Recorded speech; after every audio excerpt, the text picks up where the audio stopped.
Imagine this scenario. You're alone at home, perhaps watching TV or reading a book, when suddenly you feel a crushing weight on your chest. Your left arm goes numb. You can't catch your breath.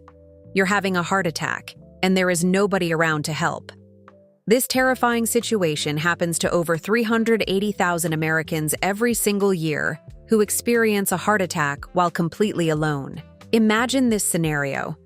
You're alone at home, perhaps watching TV or reading a book, when suddenly you feel a crushing weight on your chest. Your left arm goes numb. You can't catch your breath. You're having a heart attack, and there is nobody around to help. This terrifying situation happens to over 380,000 Americans every single year who experience a heart attack while completely alone. They panic, they freeze, or worse, they do things that actually decrease their chances of survival. Today, I am going to give you the 7 scientifically proven, life-saving techniques that could save your life if you ever find yourself in this nightmare scenario. These aren't old wives' tales. These are evidence-based strategies backed by cardiologists and emergency medicine experts. And the #1 tip on this list is so powerful, it can give you the same survival advantage as having a paramedic right there in your living room. The 7 life-saving steps. Step number 7. Create your emergency communication system. This seems basic, but it is absolutely critical when every second counts. Having an emergency communication system isn't just about having a phone nearby. It's about strategic planning that accounts for the reality of what happens to your brain during a heart attack. When your heart is in crisis, your brain starts losing oxygen almost immediately. Within 15 to 30 seconds, you can experience confusion, disorientation, or even temporary paralysis. A study in the Journal of Emergency Medicine found that 67% of heart attack survivors over 60 couldn't remember their own address when calling 911. Not because of memory problems, but because of oxygen deprivation. Here is your action plan to be done today. The address card. Write your complete address, including apartment number and any gate codes, on a bright-colored index card. Tape it directly next to every phone in your house. Speed dial 911. Program 911 or your local emergency number as the #1 speed dial on every phone, including your cell phone. When your fingers are shaking, pressing one button is infinitely easier than 3. The phone rule. Keep your cell phone charged and within arm's reach at all times, especially at night. The American Heart Association found that 43% of fatal heart attacks in seniors happen between 10 p.m. and 6 a.m. when phones are often in another room. The medical alert device. If you live alone, get one. But here is the key. Get a waterproof one and wear it constantly, even in the shower. A staggering 31% of seniors who own these devices aren't wearing them when their cardiac event occurs. The neighbor system. If you have any heart issues, give a trusted neighbor a spare key. Agree on a simple signal, like a prearranged text message or even just leaving your porch light on. That means call for help. Step number 6. Master the cough CPR technique. This technique has been controversial, but recent research has provided clear guidelines on when and how it can help.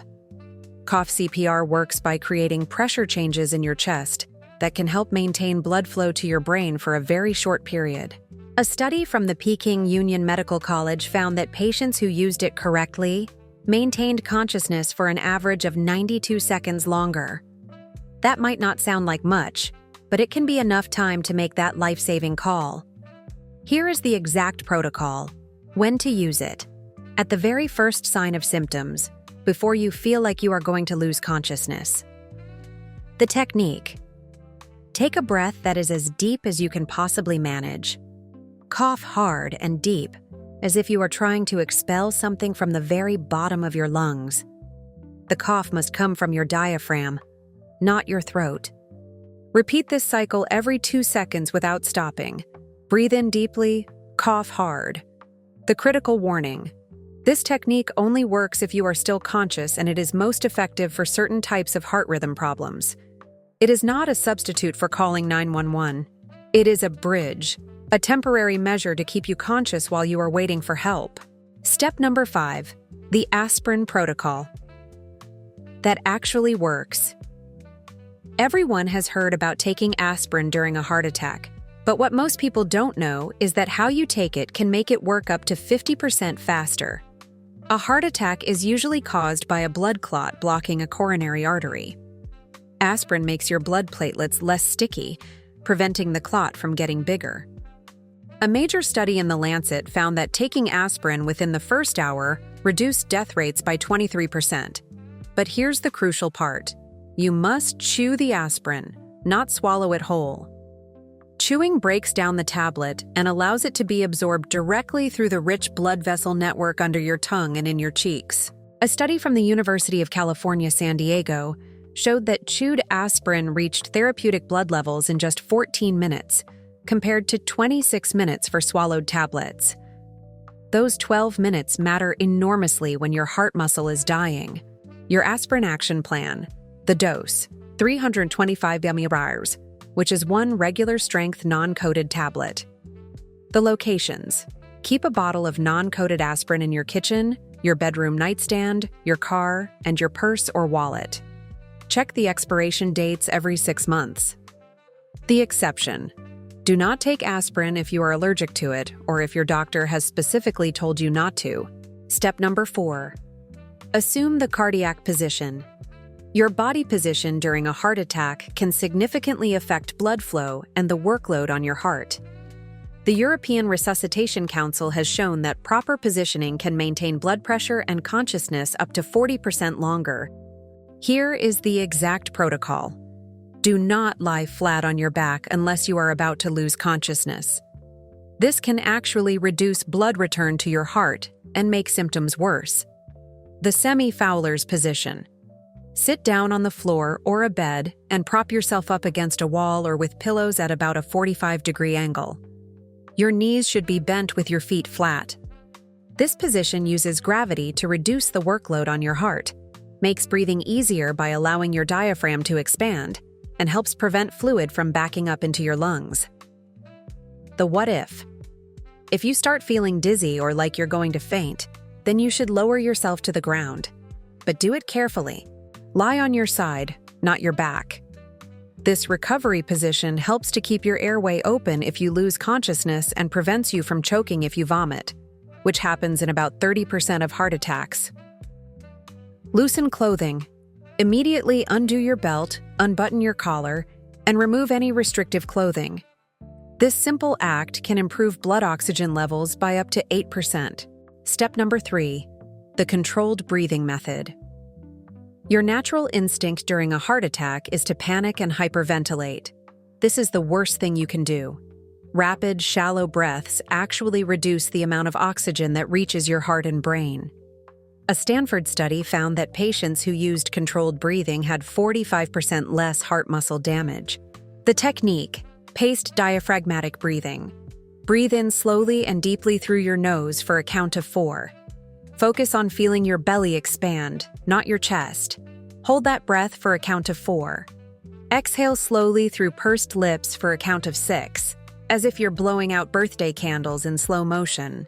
The longer exhale is crucial because it activates your parasympathetic nervous system, which slows your heart rate and reduces the oxygen demand on your heart. Practice this for 5 minutes every day when you're calm, so it becomes second nature in an emergency. Step number 2, the emergency door unlock and signal protocol. This tip addresses a terrifying reality that kills thousands of seniors every year. Paramedics arriving at your home but being unable to get inside because the door is locked. A study found that locked doors delayed treatment by an average of 11 minutes. Your action plan, to be done in the first minute of symptoms. Unlock the door. First, the moment you feel symptoms, while you still have strength, walk to your front door and unlock it. Leave it slightly ajar if possible. The average person loses the ability to walk within 3 to 5 minutes of a major heart attack. Signal for help. Turn on every single light in your house. At night, a house with all lights blazing stands out immediately. During the day, hang something bright, like a colorful scarf or towel, from your front doorknob or window. Prepare in advance. Mount a key lockbox outside your home and register the combination with your local fire department. Tape an emergency information sheet, name, medications, allergies, conditions, to the inside of your front door at eye level. Keep a whistle on your keychain and in your nightstand. Even if you can't speak, you can make noise. Number 1. The immediate nitroglycerin protocol. And now, for the number 1 most important tip.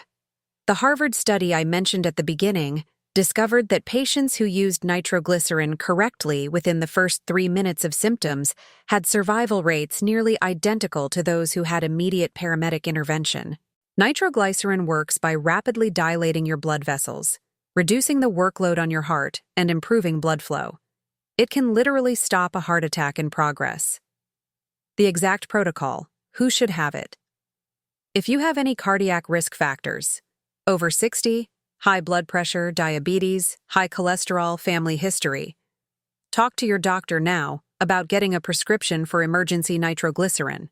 How to use it. At the first sign of symptoms, sit down immediately. Never take it standing up. Place 1 tablet under your tongue and let it dissolve completely. Set a timer for 5 minutes. If symptoms persist, take a second tablet. Set another 5-minute timer. If symptoms still persist, take a third tablet and ensure 911 has been called. Never take more than 3 tablets in 15 minutes. Crucial warnings: store it in its original amber glass bottle, away from heat and humidity. Replace it every 6 months. Never take nitroglycerin if you have taken erectile dysfunction medications like Viagra, Cialis, or Levitra in the last 24 or 48 hours. The combination can cause a fatal drop in blood pressure. These 7 techniques could literally be the difference between life and death. But knowledge is only powerful when it's prepared. Practice these techniques now. Run through the breathing exercises. Check your aspirin and nitroglycerin supplies. Set up your emergency communication system today. Share this information with every senior you know. Remember, these techniques are meant to buy you precious time until professional help arrives. Your heart and your loved ones will thank you for being prepared. Now, we want to hear from you. Have you or someone you love ever experienced a heart emergency while alone? What is the one thing you wish you had known beforehand? Share your story below. It might just save someone else's life.